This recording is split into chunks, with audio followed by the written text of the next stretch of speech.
Deus é bom, né? Glória a Deus.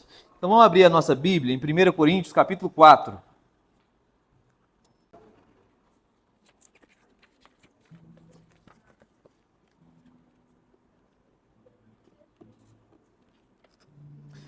No versículo 14.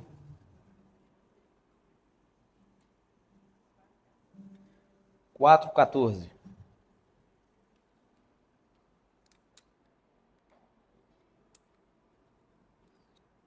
Todos encontraram? Na minha versão diz assim: não escrevo essas coisas para envergonhá-los, mas para diverti-los como meus filhos amados. Pois ainda que tivessem 10.000 mestres em Cristo, vocês não têm muitos pais, pois eu me tornei seu pai espiritual em Cristo Jesus, por meio das boas novas que lhes anunciei. Portanto, suplico-lhes que sejam meus imitadores. Por isso, enviei Timóteo, meu filho amado e fiel no Senhor. Ele os lembrará como sigo Cristo Jesus, de acordo com o que ensino em todas as igrejas, em qualquer lugar aonde eu vou. Alguns de vocês se tornaram arrogantes, pensando que eu não irei mais visitá-los. Mas eu irei, e logo, se o Senhor permitir. E então verei se esses arrogantes apenas fazem discursos pretensiosos ou se têm de fato o poder de Deus. Pois o reino de Deus não consiste apenas em palavras, mas em poder. O que vocês escolhem? Devo ir com vara para castigá-los ou com amor e espírito de mansidão? Vamos orar? Pai Celestial, nós estamos diante de sua palavra. Te pedimos que o Senhor revele a sua glória a nós, por meio de Cristo Jesus na sua palavra. Ilumine os olhos do nosso coração, para que as tuas palavras não sejam apenas informações na nossa mente e que amanhã já não haverá mais, mas que a tua palavra mude o nosso caráter, transforma-nos na imagem do seu Filho, é o que te pedimos nessa noite. Deus, em nome de Jesus, muda a nossa vida por meio da sua palavra, nos fundamenta na sua palavra, para que sejamos conhecidos como discípulos seus, em nome de Jesus. Amém. Irmãos, só fazendo algumas lembranças do que a gente já viu até agora. Bom, o apóstolo Paulo escreve essa carta para corrigir muitos problemas que estavam acontecendo na igreja de Corinto. Os primeiros problemas é que estava havendo as divisões. Esses aí nós já falamos os motivos. Ele ficou informado pelo pessoal da casa de Cloe que havia muitas divisões na igreja. E por que estava havendo divisões? Porque as pessoas queriam se parecer com falsos mestres, com falsos ensinos que colocava holofote em pessoas. Então, os irmãos de Corinto, eles queriam pertencer a Apolo, pertencer a Pedro, pertencer a Paulo, pertencer a homens. E o apóstolo Paulo falou assim, olha, vocês não têm que pertencer a homens, vocês pertencem a Cristo Jesus. Os homens que Deus usa, no caso, Paulo, Apolo e Pedro, quem são eles? Eles são apenas despenseiros, eles são mordomos, eles são aqueles que estão a serviço de servir vocês com o evangelho de Deus e com a vida. Então, vocês não pertencem aos homens que têm dons espirituais, ministeriais. Esses dons é que pertencem a vocês. Vocês não pertencem a Paulo. Paulo pertence a vocês. Deus deu Paulo para a igreja. Então, vocês não têm que se gloriar em homem nenhum. Vocês têm que se gloriar apenas na cruz de Cristo. Então, Paulo vai corrigindo isso até que chega no capítulo 4, que vai terminar a fundamentação dele do porquê ele estava dizendo aquilo. E o motivo maior é que uma boa parte da igreja de Corinto estava ficando contra o pai espiritual deles, que era o apóstolo Paulo. Eles estavam ficando contra o pastor deles. Por quê? Por causa daqueles que anunciavam sabedoria de palavras. E que palavras eram essas? Eram palavras da cultura de Corinto, que era ter fama, ter status, ter poder, ter posses. Era usar a palavra com um tom de sabedoria para ter coisas desse mundo, algo muito parecido com teologia da prosperidade, palavra da fé, teologia coach hoje em dia. E assim, é interessante porque se você, eu poderia não necessariamente criticar esses segmentos doutrinários, falsos, profanos. Eu poderia não fazer, mas eu sei que você tem rede social, você abre a sua rede social. Eu sei que esse tipo de movimento ganhou holofote no meio da igreja e invadiu até igrejas bíblicas tradicionais. Eles se renderam a esse tipo de movimento que perverte desde dentro, desde a essência, o evangelho. Ele vai se transformando em uma outra coisa. Ao ponto que essas pessoas olhavam para Paulo e falavam: ah, se Paulo conhecesse a palavra de sabedoria que a gente conhece. Ah, se Paulo tivesse a eloquência que ele deveria ter. Ah, se Paulo tivesse o poder que ele deveria. Tanto é que Paulo usa de sarcasmo e ironia com os irmãos aqui de Corinto, versículos antes desses que a gente leu. Ele fala lá no versículo 10, e eu vou ler até o 13. Nossa dedicação a Cristo nos faz parecer loucos. Porque os coríntios, eles olhavam para a vida de Paulo e falavam: não, Paulo é meio loucão, ele é meio doidão, ele é meio radical, não precisa ter esse estilo de vida. Se ele tivesse a sabedoria, os argumentos, a forma de piedade que a gente tem, ele parecia um sábio, mas a forma como ele fala, ele não se parece com um sábio. Antes de Paulo entrar a primeira vez na cidade de Corinto, ele esteve pregando em Atenas. E a cidade de Corinto, embora ela fosse uma cidade do Império Romano, a cultura de Corinto era uma cidade grega. Atenas era a capital da filosofia, né? E Paulo, quando entrou na capital da filosofia, Atenas, e ele começa a anunciar o evangelho, os filósofos que tinham mais proeminência na época eram os estoicos e os epicureus. O que os estoicos ensinavam? Eu vou dar um exemplo aqui bem pobre do que era mais ou menos o estoicismo para você entender. Os estoicos, eles eram moralistas. Eles achavam que eles conseguiriam chegar à perfeição, à maturidade, à sabedoria, se eles tivessem um rigor muito disciplinado, ascético, de jejum, de oração, de muita disciplina. Então eles poderiam alcançar uma personalidade forte, bem formada. Já frequentou alguma igreja que tem disciplinas severas? Se você jejuar, se você orar tantas horas, e se você dar bastante oferta, se você fizer isso, aquilo, se você... de disciplina muito pesada. É algo mais ou menos parecido com isso. Pessoas assim que tinham um rigor muito grande para alcançar alguma coisa. E os epicureus? O que os epicureus falavam? Vivamos e comamos porque amanhã morreremos. Não tem que ter disciplina com nada. Viva a vida do jeito que você achar melhor. Busque a sua felicidade, faça aquilo que te deixa mais feliz. Essa era a filosofia dos epicureus. Era o prazer pelo prazer. Eles eram hedonistas. Então, essa palavra bonita, né? Hedonista, é a pessoa que busca o prazer pelo prazer. Muito parecido com o que acontece nos nossos dias. As pessoas estão à procura de prazer. Então, se a igreja parece que, a mensagem da igreja parece que não dá muito prazer à pessoa, que ela assim não fica muito feliz e que tenha promessas que ela vai ser a pessoa mais feliz do mundo porque ela vai ter todo o dinheiro que ela quiser, vai realizar todos os sonhos dela. Então, é esse tipo de mensagem que é uma mensagem, então, hedonista. Porque a igreja não está aqui para você sentir prazer. O prazer que você tem que sentir é de seguir Jesus. Jesus precisa ser o seu prazer. Jesus precisa ser a sua alegria. E somente Jesus. Ele não pode ter pessoas rivais competindo com Jesus. Não podemos ter. Então, se a cruz de Cristo, se a obra de Cristo não é a nossa maior alegria, então nós não somos convertidos ainda. E quando nós usamos Jesus para Ele nos dar uma alegria, para a gente poder ser feliz, é porque Ele ainda não é a nossa felicidade. E o pior, estamos usando Jesus para Ele nos dar alguma coisa. Assim, rebaixamos Jesus à posição de ídolo.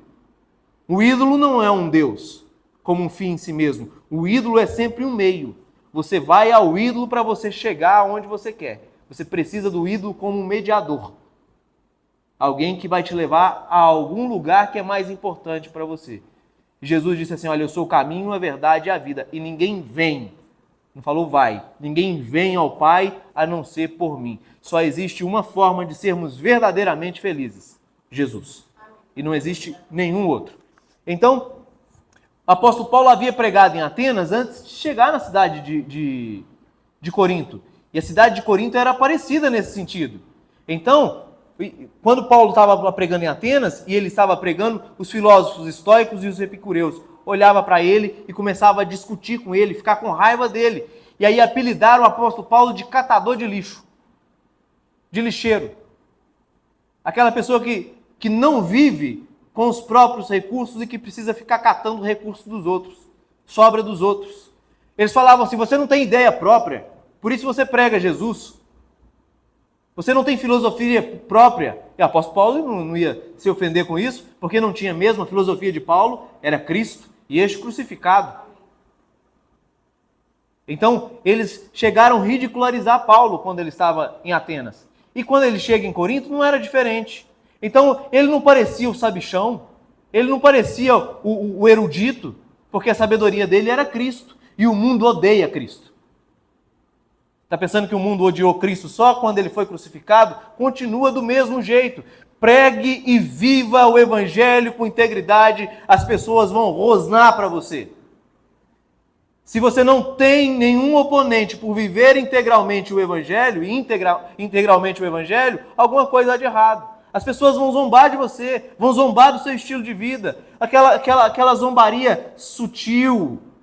Ah, para que isso? Você é meio bobo, você é idiota? Não, isso é loucura, cara, isso é radical. Isso vai acontecer, com certeza vai. Então, olha o que ele estava dizendo, nossa dedicação a Cristo nos faz parecer loucos, mas vocês afirmam ser sábios em Cristo.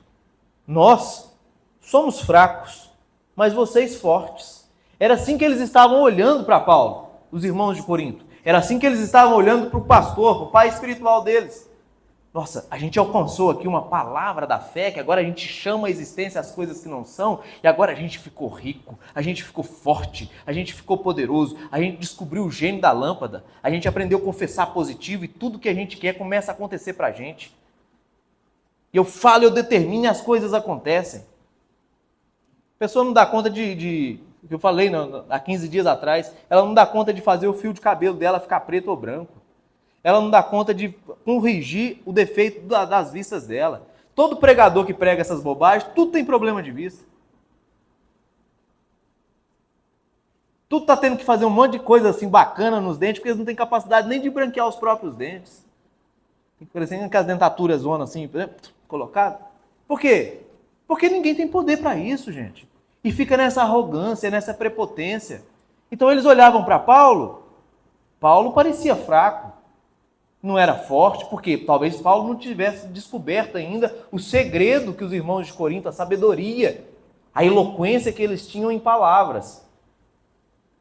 Nós somos fracos, mas vocês são fortes. Vocês são respeitados, nós somos ridicularizados. Jesus falou para Paulo, depois que ele se converteu, que onde ele entrasse, o que esperava por ele eram açoites e prisões. Então, olha, vocês são considerados aí na sociedade sabichões mesmo, assim, eruditos. E nós não, nós somos ridicularizados.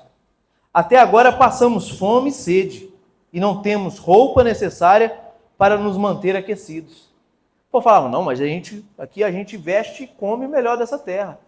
O apóstolo Paulo, o pastor, coitado, se ele conhecesse o que a gente conhece, se ele tivesse a sabedoria que a gente tem, então ele se vestiria como nós.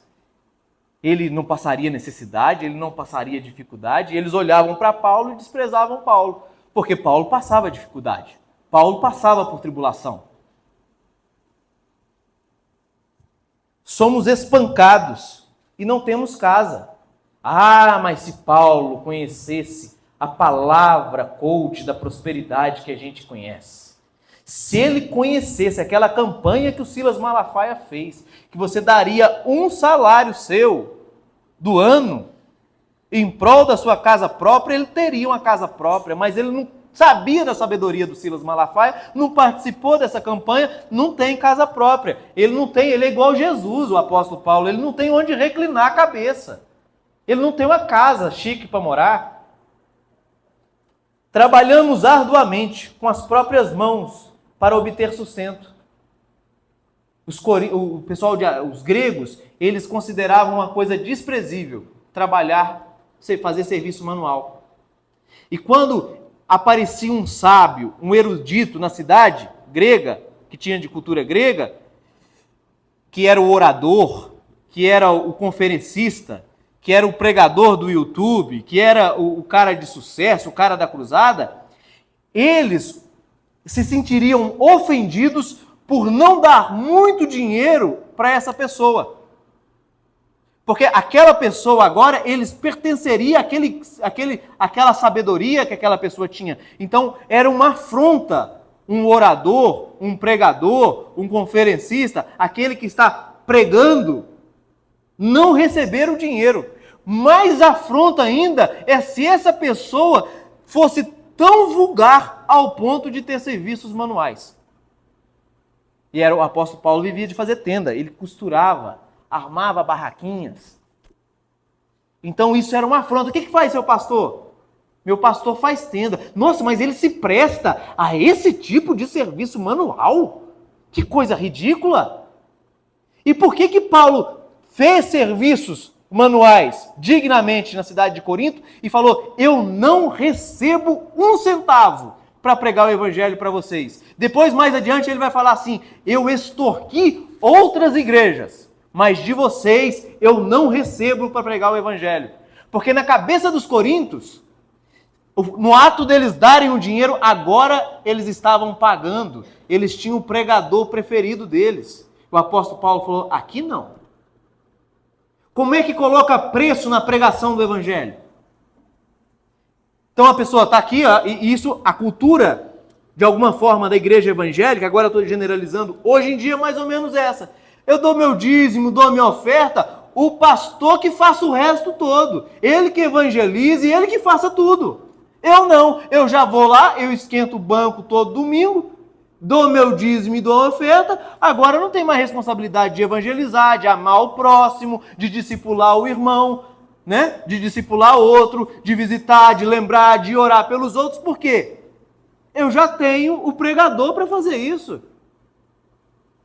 Vocês estão entendendo que é mais ou menos essa hoje? Será que pesa na nossa consciência a responsabilidade de aprender o evangelho e discipular uma outra pessoa?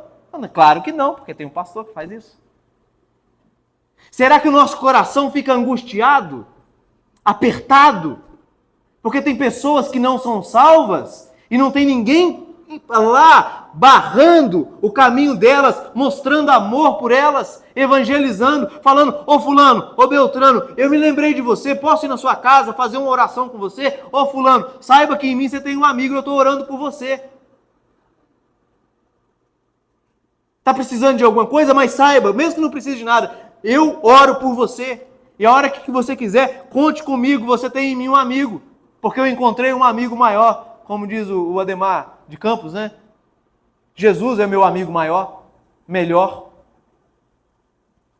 Entende? Será que pesa? Será que alguma vez nessa semana nós nos lembramos de falar, eu preciso falar de Jesus para alguém? Eu preciso interceder pelo perdido? Será que a gente se lembrou disso essa semana?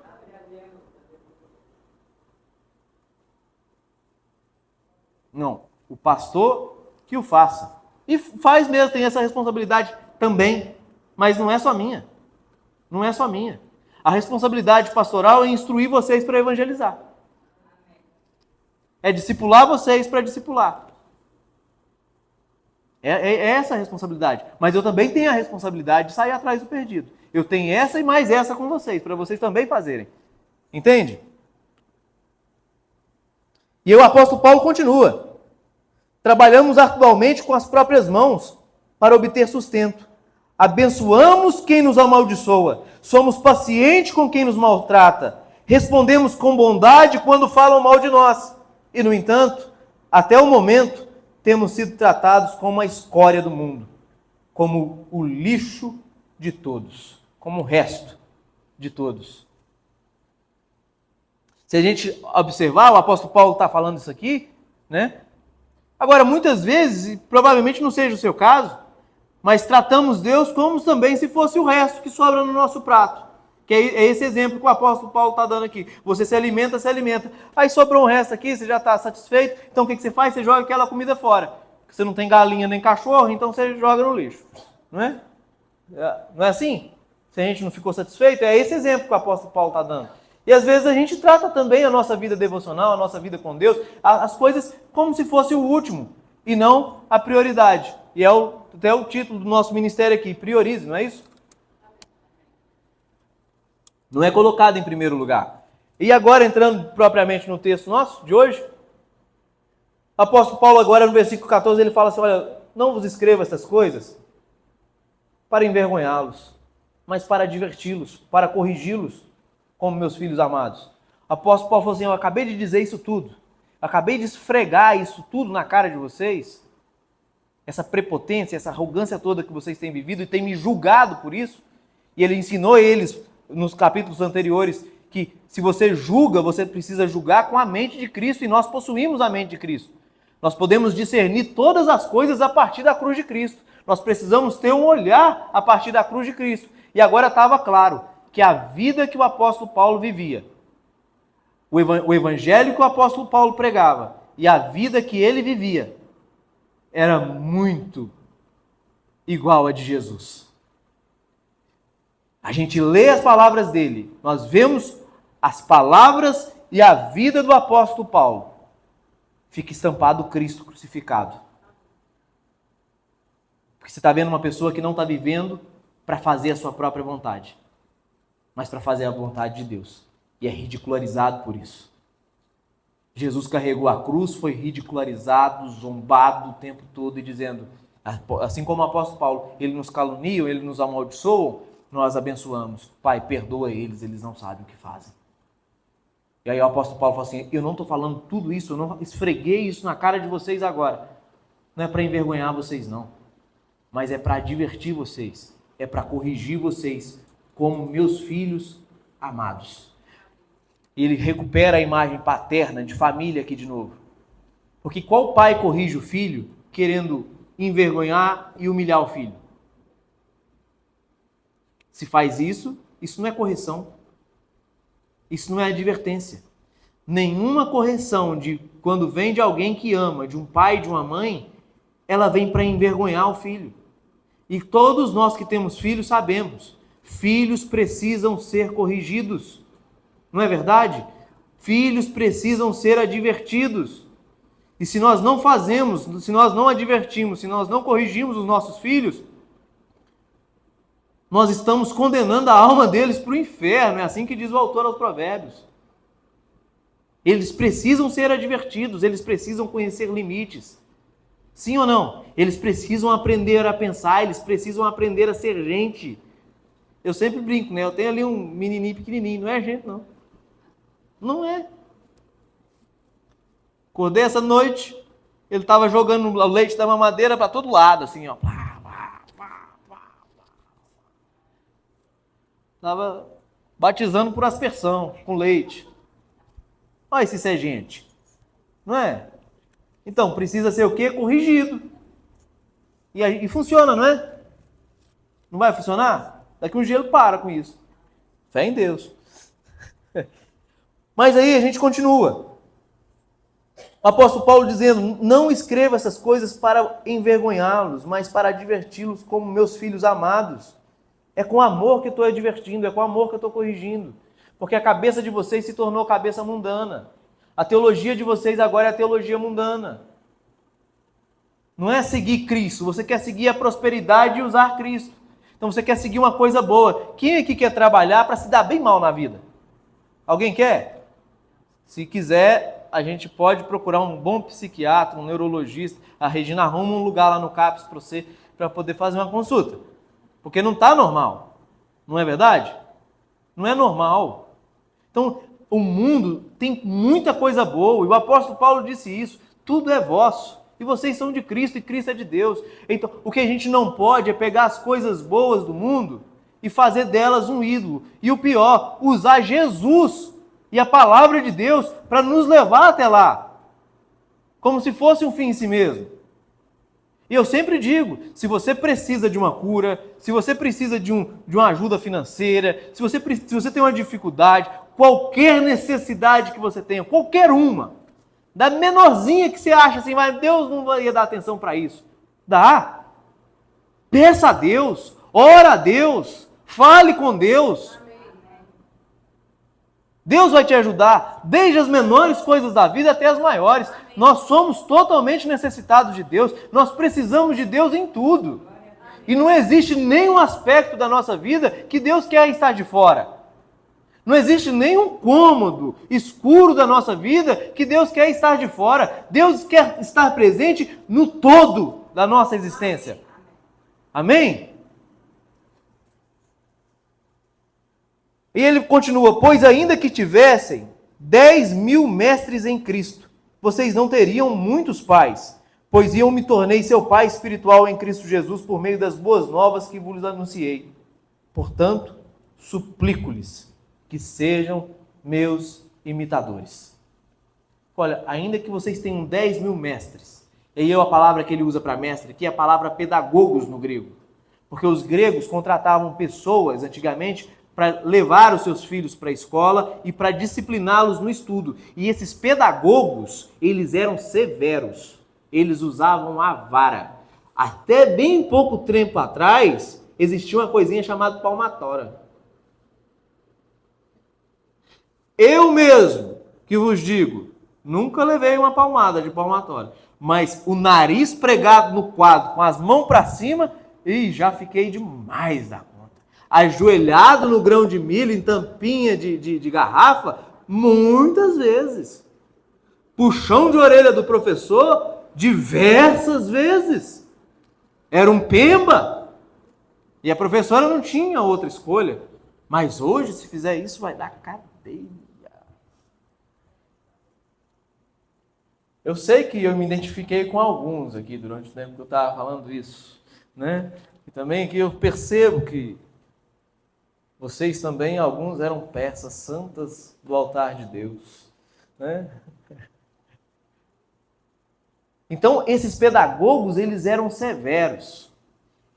Agora, existem também aqueles, Jesus falou assim, olha, eu sou o bom pastor e eu dou minha vida pela ovelha. O mercenário não dá a vida pela ovelha, porque ele vê aproximando o perigo, ele, pega o beco. Porque ele é um carreirista, ele está interessado. Nem todo professor, até nos dias atuais, ele vai ter, no ato de ensinar, de lecionar, uma dedicação de amor como se fosse um pai ou uma mãe. Como uma vocação. Muitos deles estão preocupados com o dinheiro no final do mês. Muitos professores escolheram essa santa vocação, lecionar, cuidar da vida de outras pessoas, instruir outras pessoas por causa do salário, para ser funcionário público, sem vergonha, deveria ir para o inferno por causa de tal ato. Porque é a vocação das mais sublimes que tem. Então ele não vai olhar para a criança, para o jovem, para o adolescente ou para o adulto com amor. Ele é um profissional, uma pessoa que está interessada na grana. Ele não ama o conhecimento, ele não tem prazer no conhecimento, ele não quer ensinar. A Lília um dia chegou aqui, atribulada. Eu orei com ela no capacete dela. Porque não tinha professor para dar aula. Todos tinham pegado licença. Por quê? Deve que estava com problema na unha do pé. Tudo é desculpa. Por quê? É funcionário público. Está vitalício.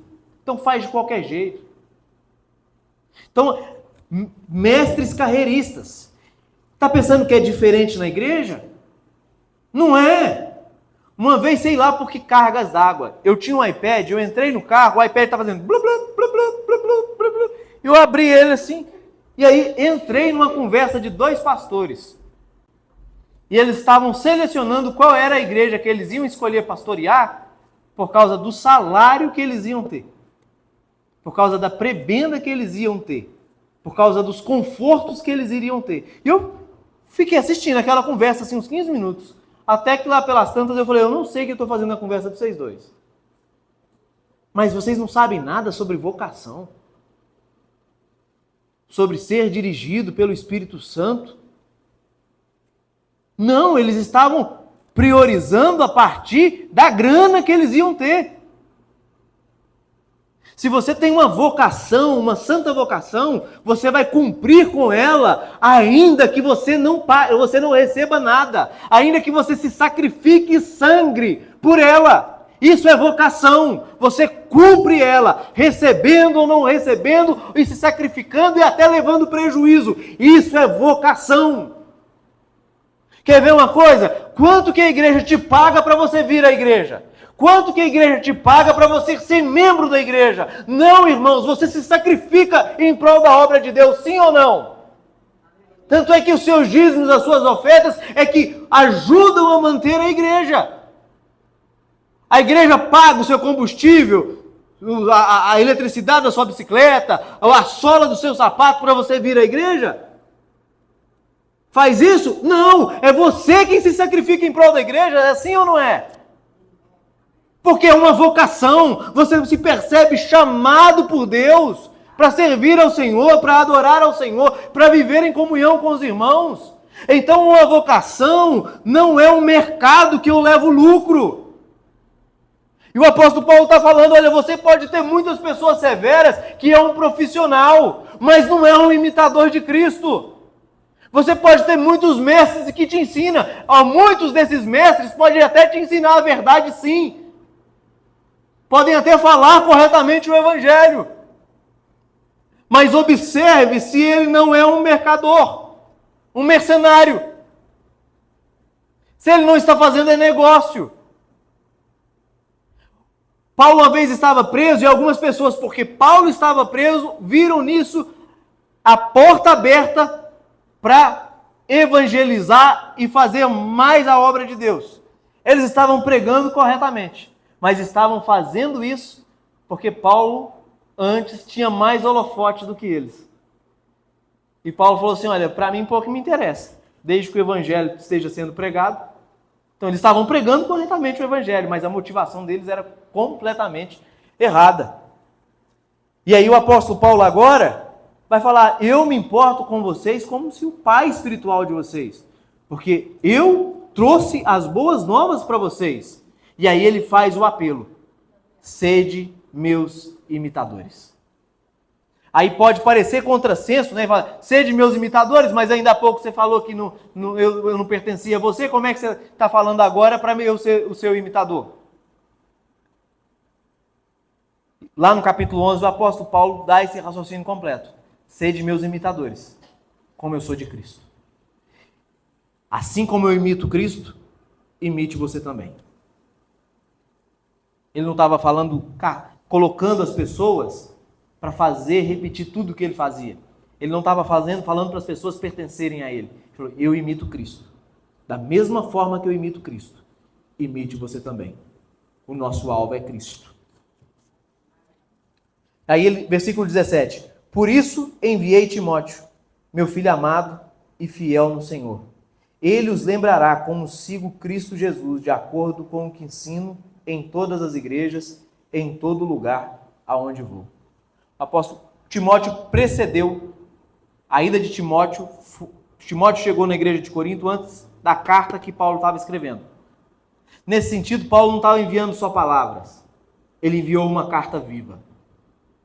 Por esse motivo, para que vocês sejam meus imitadores e observem a vida que eu estou vivendo e imite essa vida, eu enviei um modelo para vocês do que seja isso.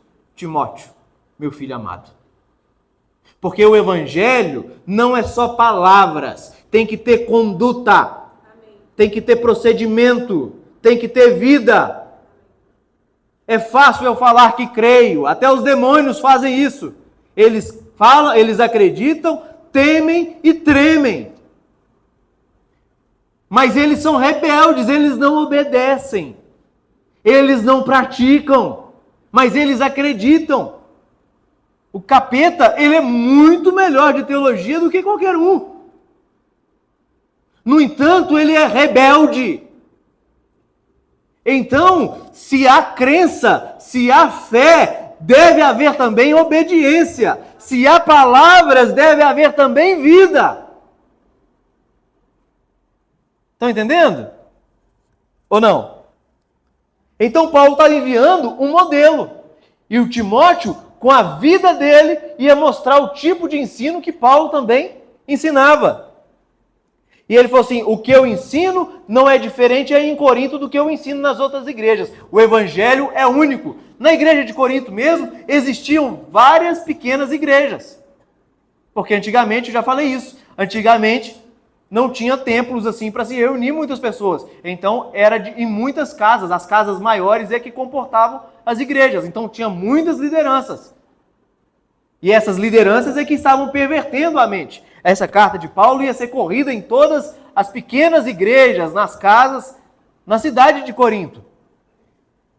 E aí Paulo envia Timóteo para informar, então, isso a eles. Veja, o evangelho tem que ser um. Muitas pessoas às vezes falam assim, olha, tem tantas igrejas, por que tem tantas igrejas? Não deveria haver uma só? É bom que haja mais e mais e mais e mais e mais e mais igrejas. É bom que tenha uma igreja em cada quarteirão da cidade. Isso é ótimo, não é ruim. É ótimo, é uma bênção. Agora, cada igreja, cada pequeno local precisa ser encontrado, quando falamos na semana retrasada, o que é o papel do despenseiro, do administrador dos mistérios de Deus? A fidelidade. A fidelidade à palavra. É tentador, enquanto pastor, a fidelidade. Porque eu poderia estar falando aqui agora coisas do tipo, igual um pregador que eu vi aí da cidade. Não prega o evangelho, coitado. O evangelho assim, desviou dele assim, uma distância bem gigante. Estava numa live, aí ele está lá pelejando para torcer o texto de Davi e Golias, né? Para colocar na boca do texto o que ele queria que as pessoas do público dele ouvissem, tirando o texto do contexto. Aí a live começou a diminuir de público. Aí ele pegou e já mandou Nele candala baba sóvias. Eis que te digo, filho meu, eu ainda vou te fazer feliz, derele manacaias. Porque nessa causa eu estou contigo, vaso. É sempre assim esses caras. É brincadeira.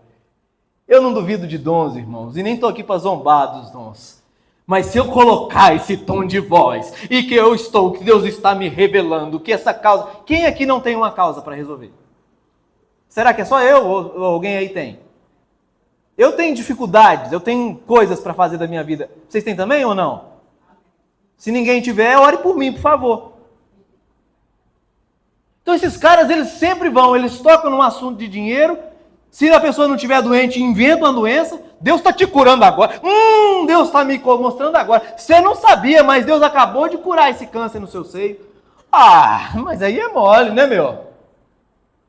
Esses caras não descobrem nada. E ainda que descobrisse tudo, falasse CPF, se não pregar o evangelho é maldito. Pode fazer chover milagre do céu. Se não tem fidelidade ao evangelho de Jesus Cristo, é anátema, é assim que a Bíblia nos ensina. É radical, mas eu não posso torcer a palavra. Seja fiel ao evangelho, busque o Senhor, creia que Ele vai intervir, a gente vai ver, Deus vai curar, Deus vai operar milagres, mas o maior milagre é conhecer Jesus. Não tem outro maior do que esse. É a salvação da nossa alma, esse é o maior milagre. Não tem outro. O pastor Augusto Nicodemos estava dizendo que uma vez ele estava trocando de canal na casa dele, aí caiu lá naquele canal lá, né? Que o pessoal fica contando as bênçãos, né? Universal, Mundial, alguém assim. Aí o irmão, conta a bênção aqui, né? Ô pastor, eu acreditei e veio o carro. Aí o outro, ô pastor, eu acreditei e estava precisando não sei o que, aconteceu não sei o que. Aí veio uma senhorinha bem humilde. Conta a bênção, irmão. Ô pastor, eu não conhecia Jesus e Ele me salvou. Eu ia para o inferno e agora eu tenho convicção, eu vou para o céu, eu sou salva, pastor. Sim, irmã, mas é a bênção. Conta a bênção, irmã. Não, pastor, eu sou salva, glória a Deus. Não, irmã, tá bom, conta a bênção. Eu sou salva, pastor, louvado seja Deus por Jesus, glória ao nome de Jesus. Não, próximo.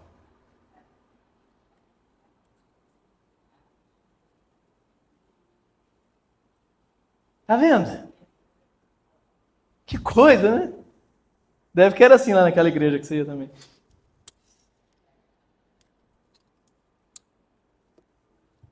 Então, o evangelho, independente da igreja, ele tem que ser único, tem que ter critério. Critério com quem fala, critério com quem ouve. E você tem que ouvir de pronto, se você está ouvindo, porque você vai ter que praticar. Talvez amanhã você conheça uma pessoa que fala assim, rapaz, a igreja que eu li, estou saindo o cara lá, unge chave, faz a campanha da maçã, do desbloqueio, do descarrego, de não sei o quê. Fala, cara, você está sem engano, cara. Se você tem Cristo Jesus, você vai ser abençoado com toda sorte de bênção. Conhecer Jesus é a vida eterna. Conhecer Jesus é a coisa mais desafiadora, você se arrepender dos seus pecados e ter uma fidelidade, ficar tão apaixonado, amando uma pessoa de tamanha forma que você você vai estar disposto a ser um soldado dele, a ir para a guerra por amor a ele, a sofrer por amor a ele, a perder seus bens se preciso for, a negar qualquer coisa, mas você vai estar tão apaixonado, tão vidrado, amando tanto o Senhor, que o resto todo vai perder. Tudo que brilha hoje não vai brilhar mais. O brilho maior vai ser conhecer Jesus Cristo. Falta isso. Não é verdade? Amanhã, hoje mesmo, você vai ter a oportunidade de anunciar o Evangelho para alguém, de falar Jesus para alguém. É sua responsabilidade. É minha também. E Deus vai provocar isso.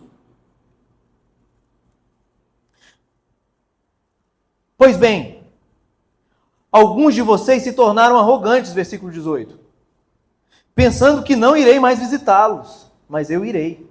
E logo, se o Senhor permitir, então verei se esses arrogantes apenas fazem discursos pretensiosos ou se têm de fato o poder de Deus. Eu vou chegar aí, eu sei que tem a galera ensinando aí essa sabedoria de palavras, teologia eu vou chegar aí, e quando eu chegar, eu vou ver se é só gogó ou se tem o poder de Deus. E o que é o poder de Deus? É o Evangelho. E o que é o Evangelho? É Jesus e este crucificado e ressuscitado dentre os mortos. E o apóstolo Paulo ia ver se a vida desses caras, se aquilo que eles falavam tinha um poder de vida. Se a vida deles se parecia com a vida de Jesus. Se a vida deles parecia pelo menos com a vida do apóstolo Paulo. Ele ia testar esses caras. Quer ver uma coisa? Em 2 Coríntios, esse assunto não foi totalmente resolvido ainda, porque Paulo teve que escrever e eles ainda estavam assediados por isso.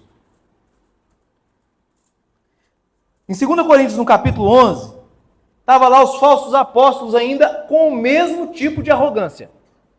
A arrogância deles era o seguinte: olha, eu sou o cara, eu tenho pedigree, eu sou rico, eu sou próspero, eu sou ungido, sou maravilhoso, eu tenho tanta unção, a pessoa passa perto de mim, ela já cai no chão, eu sou poderoso, eu oro e cura. Já viu aquelas pessoas que falam assim, porque eu orei e Deus fez?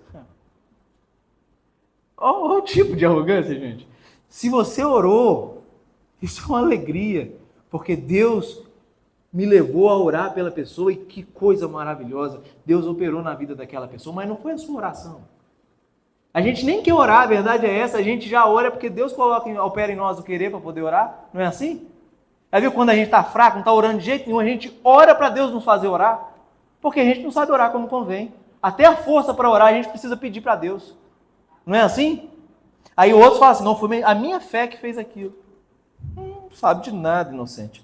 Mas aí beleza, no versículo 11, no capítulo 11, no versículo 21, o apóstolo Paulo fala assim, olha, ele fala assim, que a maior tolice que ele acha na vida é falar de si mesmo. Ele fala, não gosto de falar de mim mesmo, eu tenho Cristo para anunciar, então eu não gosto de ficar contando testemunho da minha própria vida, porque eu tenho um evangelho para anunciar. E aí ele pega e diz assim, esses caras aí são servos de Cristo? Sei que dou a impressão de estar louco, mas digo que tenho servido muito mais do que eles. Trabalhei com mais dedicação, fui encarcerado com mais frequência, perdi a conta de quantas vezes fui açoitado, em várias ocasiões enfrentei a morte. 5 vezes recebi dos líderes judeus os 39 açoites. Quem aqui já assistiu A Paixão de Cristo do Mel Gibson? E aí mostra Jesus sendo açoitado. Lembra? Que Jesus leva 39 açoites? E ficou muito realista aquele filme, né? Lembra como ficou as costas de Jesus com os 39 açoites? Pois é, o apóstolo Paulo está falando que ele levou 5 vezes 39 açoites daquele. Até o dia que ele escreveu essa carta. 3 vezes fui golpeado com varas. Levou surra de vara. Lembra também que Jesus apanhou com vara? Lá naquele filme? Fui apedrejado 1 vez. 3 vezes sofri naufrágio. Depois dessa ele ia naufragar de novo. Certa ocasião passei 1 noite e 1 dia no mar, à deriva.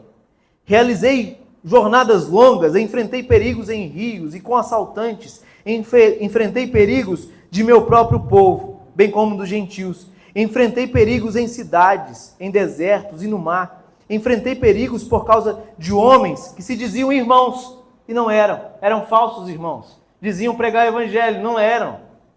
Tenho trabalhado arduamente, horas a fio, e passei muitas noites sem dormir. Passei fome e senti sede, e muitas vezes fiquei em jejum, tremi de frio, por não ter roupa suficiente para me agasalhar. Além disso, tudo sobre mim pesa diariamente a preocupação com todas as igrejas. Quem está fraco, que eu também não sinta fraqueza. Quem se deixa levar pelo caminho errado, que a indignação não me consuma. Portanto, se devo me orgulhar, prefiro que seja das coisas que mostram como eu sou fraco. Deus, o Pai de nosso Senhor Jesus, que é digno de louvor eterno, sabe que não estou mentindo. Quando estava em Damasco, o governador sob o rei Aretas pôs guardas às portas da cidade para me capturar. Para escapar dele, tive de ser baixado num cesto grande, de uma janela no muro da cidade. É necessário prosseguir com meus motivos de orgulho. Mesmo que isso não me sirva de nada, vou lhes falar agora das visões e revelações que recebi do Senhor. E aí ele começa a falar que ele foi ao terceiro céu, viu ao paraíso e tal. Mas olha as credenciais de um imitador de Cristo. E aí quando ele fala, eu vou aí e vou ver o poder de vocês. Será que esses caras que ensinam essas coisas, eles estão dispostos a sofrer por amor ao Evangelho? Será que eles estão dispostos a passar por isso aqui? Porque a vida do apóstolo Paulo gritava isso. Gritava isso. Não, você é crente? É. Então você tem que comer o melhor nessa terra. Você tem que prosperar em tudo. Às vezes você não vai conseguir, por obediência. Porque às vezes, fazer o errado é o caminho mais fácil. Não é? Então, o que acontecia com a igreja de Corinto? A cabeça deles era uma cabeça mundana. E eles estavam usando Deus para dar a eles o que Deus havia enviado o seu Filho para morrer, para arrancar eles desse mundo. Agora, eles queriam o mundo em nome de Deus. Eles tinham a mente de Cristo, porém não estavam fazendo uso da mente de Cristo. Pois o reino de Deus não consiste apenas em palavras, mas em poder. O que vocês escolhem? Devo ir com vara para castigá-lo ou com amor e espírito de mansidão? Apóstolo Paulo falou para eles, eu estou indo até vocês. Em breve eu irei. Como é que vocês querem que eu chegue até vocês? Como um pedagogo, com severidade, castigá-los? Ou vocês querem que eu vá com espírito de mansidão? Vejam, o apóstolo Paulo passou 4 capítulos para dar para esse povo a consciência do verdadeiro evangelho, de que eles não tinham que ser manipulados por homem nenhum, de que eles não tinham que se deixar levar por doutrinas erradas. Por quê? Já viu que crente é viciado em pode ou não pode? Será que crente pode fazer isso? Será que crente pode fazer aquilo? É uma pergunta que eu sempre... Posso, pastor? Não posso, pastor? Irmãos, o cristão que aprendeu com espírito de amor, o que Jesus falou? Vinde a mim, vós todos que estáis cansados e sobrecarregados, eu vos aliviarei. Tomai sobre vós o meu jugo e aprendei de mim, que sou manso e humilde de coração. É isso que o apóstolo Paulo está dizendo. Eu quero ir até vocês com espírito de brandura. Eu ensino o evangelho para vocês e o evangelho traz consciência para vocês do que vocês devem fazer. Mas o que vocês querem? Que eu continue agindo com essa motivação de paterna Ou vocês querem que eu vá até vocês e castigue vocês? É mais fácil, e é verdade, é mais fácil, se eu falar, a partir de agora, nenhuma mulher corta cabelo aqui na igreja, tá bom? É mais fácil fazer essas coisas assim com severidade. Pode observar, igrejas que pregam severidade, regras e regras pesadas, é bem provável que no tempo de casa, de tempo que elas têm abertas e essa, talvez elas tenham mais membros do que essa. E aí você fala, poxa vida, no século XXI tem pessoas que ainda se submetem a esse tipo de coisa? Pois é, ainda existe. As pessoas estão doidas, malucas, sedentas para ter uma pessoa que ordena para ela se ela pode viajar ou não viajar. Tem gente que fala, eu vou ligar para o meu líder para saber se eu posso comprar camisa preta ou camisa rosa. Eu vou ligar para o meu líder para saber se eu posso mudar para o bairro X ou para o bairro Y. E o líder fica chateado se não pediu a permissão dele. Estão doidos para ter alguém severo que fale o que eles devem fazer ou não fazer. Por incrível que pareça, isso ainda existe. Mas o reino de Deus é diferente. O evangelho é pregado e as pessoas são transformadas. E Paulo, como bom guardião e como pai, ele tinha critério e vida para avaliá-los. Vocês querem que eu continue com espírito de brandura? Ou vocês querem que eu mudo e chego castigando? Porque também, às vezes, isso cabe. Algumas vezes requer disciplina. E aqui a gente para, né, a análise do nosso texto, porque quando a gente voltar, vai ser um panorama do capítulo 5 e 6, a gente vai voltar vendo Paulo disciplinando e falando para a igreja de Corinto que eles deveriam se reunir e pegar um camarada lá, excluir ele da igreja e entregar o corpo dele para o diabo. Isso também faz parte da igreja. Mas existe todo um processo e todo um entendimento para se chegar aí. Mas exclusão é bíblico. É bíblico. Tomara a Deus que eu nunca passe por isso. Mas é bíblico. Amém? O apóstolo Paulo está falando, talvez eu tenha que ir até vocês dessa forma. Então, irmãos, algumas aplicações aqui para a gente orar. Não é vergonha seguir a Cristo e ser humilhado e zombado e passar dificuldade por amor a Cristo. Se na dificuldade, na tribulação, na angústia que você passa, você está passando por amor a Cristo, é uma honra sofrer por amor a Cristo. Amém?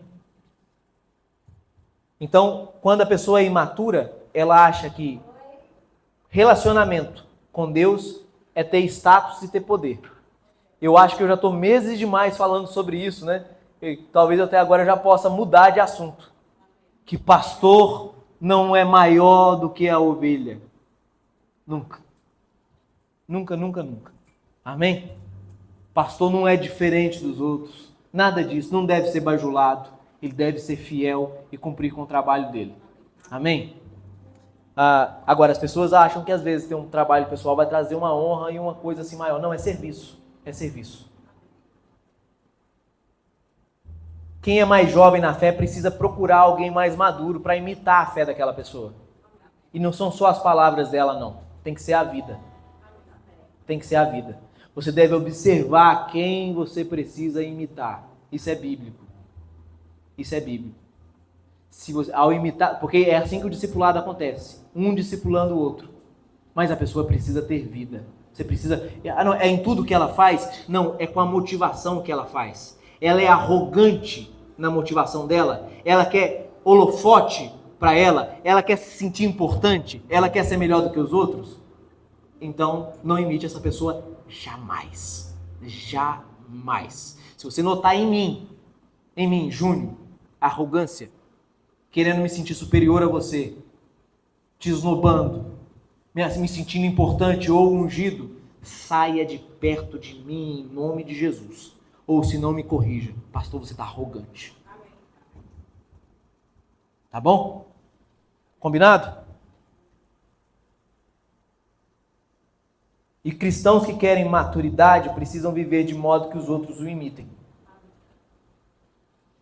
O Leandro, filho do Adélio, filho da Zilda, ele é faixa alguma coisa no jiu-jitsu, a faixa dele já vai se graduando. A faixa que ele está é bem interessante, porque ele ainda não é faixa preta. Ele não veio hoje. Se já for, me perdoa, Leandro, mas eu vi uma foto, se você não estava com faixa preta no lombo, não. Ele ainda não é faixa preta, mas a faixa que ele está, ele pode ensinar um faixa branca, um iniciante. Um iniciante pode imitar o Leandro, e o Leandro consegue imitar uma faixa que está anterior a ele, enquanto ele segue para alcançar o faixa preta, para receber a faixa preta. Todo cristão que quer maturidade precisa viver uma vida que pode ajudar outro, ainda que a sua vida não esteja faixa preta, ainda que a sua vida não seja perfeita, mas aquilo que você já sabe do Senhor, você precisa vir e falar assim: eu estou imitando Cristo, imite também. E é assim que imita, porque eu já sou faixa roxa, eu já sou faixa marrom, eu já sou faixa amarela, eu não sou faixa branca mais. Um faixa branca precisa ir procurar um outro faixa para ajudar ele, e assim todo o corpo de Cristo se ajuda. A gente nos ajudamos uns aos outros, exortamos uns aos outros, consolamos uns aos outros, edificamos uns aos outros. Amém? Então, nós precisamos procurar pessoas para que nos imitem. E precisamos imitar pessoas que estão mais maduras do que nós. Então, é necessário aprender a imitar Jesus. Amém? É necessário aprender a humildade. É necessário aprender a palavra. É necessário aprender a ser manso. É necessário aprender a ser amoroso. É necessário aprender a ser bondoso. É necessário aprender a ser generoso. É necessário. E às vezes a pessoa que é generosa, você olha para ela, ela nem é rica, ela é generosa. Ela faz as coisas e não faz querendo ganho, ela se sacrifica em prol do outro. Ela está lá, ela está presente. Amém? Ela é fiel. É necessário aprendermos. Vamos nos colocar em pé e vamos orar?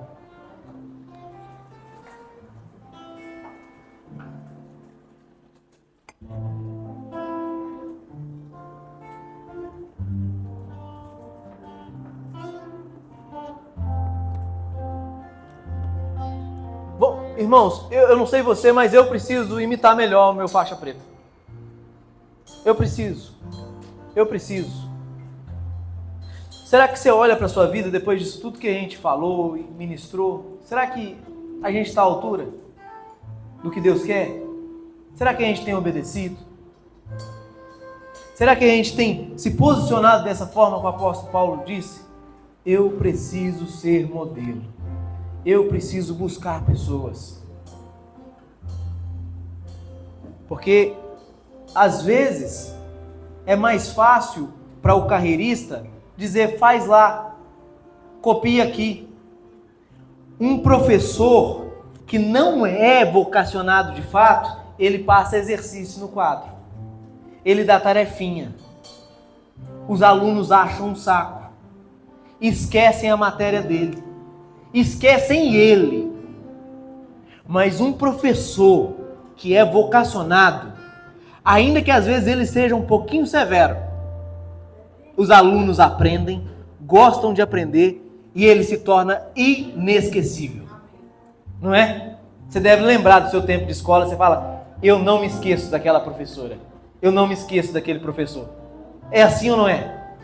Porque aquela pessoa era uma personalidade de fato, não era uma pessoa de papel, não era uma pessoa de papelão, não era uma pessoa de mentira. Você e eu sabemos quando nós estamos diante de um médico que é um médico de verdade, que ama a profissão dele, que ama estar naquele lugar, naquela hora, atendendo aquela pessoa. E você sabe quando você chega diante de um charlatão, um açougueiro, ele nem te deixa sentar, ele nem olha você, ele nem te percebe, ele entra no aplicativo dele e diz: é virose, toma antibiótico. Não é assim? Então esse é o pior fator que tem. Não tem imitador. A igreja hoje está faltando imitadores de Cristo. Pessoas que têm vida, que se você cortar a carne delas vai sair Cristo, que você percebe Cristo na vida dela. Pessoas que dizem: eu sou imitador de Cristo, imite-me a mim também. ou que não mais vivo eu, Cristo vive em mim, e o viver que eu tenho na carne eu vivo pela fé. Nós temos frequentadores, pessoas que serão tímidas. Há uma timidez em mim e em você, sabia? De olhar para alguém e falar, me imite, porque eu estou imitando a Cristo. Na minha vida, aquilo que eu tenho de imitação a Cristo, eu quero para você também. A gente fica até acanhado, será mesmo? Porque eu ainda não tenho o carro do ano, eu ainda não moro no bairro chique, eu ainda não ando na roupa XYZ. Não, eu estou passando um perrengue, eu estou passando fome, meu sapato está furado, eu estou com essa dificuldade, aquela. Como é que eu posso falar de Deus para outro? O apóstolo Paulo disse o seguinte, não é a sua força, não é o seu poder, não é a sua capacidade, porque o poder de Deus se aperfeiçoa é na nossa fraqueza. Eu estou fraco, mas eu continuo imitando a Cristo. Eu estou passando dificuldades, tribulações, mas o meu alvo é Cristo. É ali que é a sede do poder de Deus. É ali que é a sede da transformação.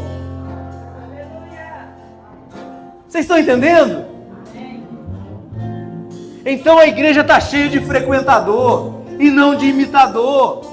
Então, se há em nós alguma motivação para ser frequentador, que ela caia por terra hoje, em nome de Jesus. Em nome de Jesus. E que Deus nos transforme em servos, em discípulos reais. Assim como Lucas falou para Paulo, lá naquele filme que a gente assistiu, Paulo Apóstolo de Cristo. Lucas falou para Paulo lá, eu não andei com Jesus. Eu não vi Jesus carne e osso. Mas quando você falou, quando você chegou, eu vi Cristo em você.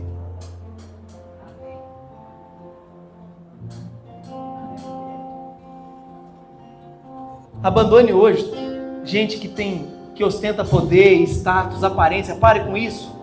Isso só traz defeito para sua alma. Isso só te diminui. Procure imitadores de Cristo.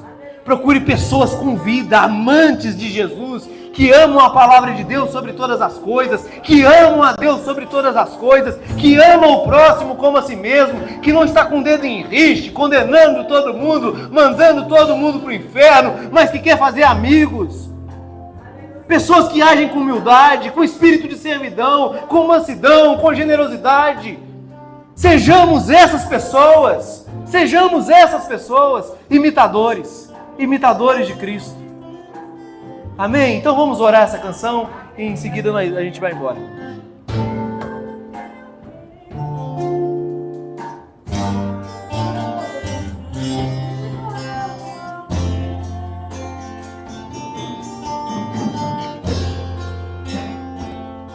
Se tu olhar, Senhor, pra dentro de mim, nada encontrará de bom. Mas Um desejo eu tenho de ser transformado. preciso tanto do teu perdão. Dá-me um novo coração. Dá-me um coração igual ao teu, meu mestre. Dá-me um coração igual ao teu, coração disposto a obedecer, cumprir todo o teu querer. Dá-me um coração igual ao teu. Ensina-me a amar o meu irmão, a olhar com Teus olhos, perdoar com teu perdão, e com teu espírito direita os teus caminhos. Orei, dá-me um novo coração, endireita o meu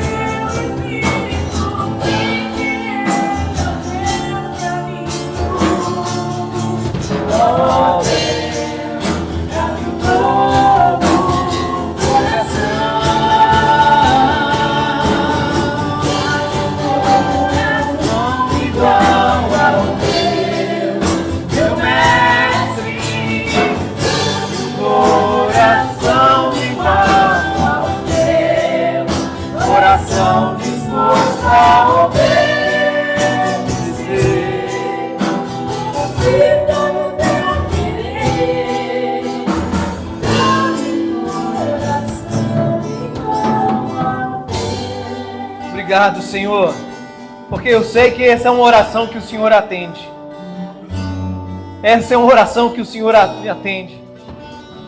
Nos ensinar a obedecer, a cumprir com o teu querer.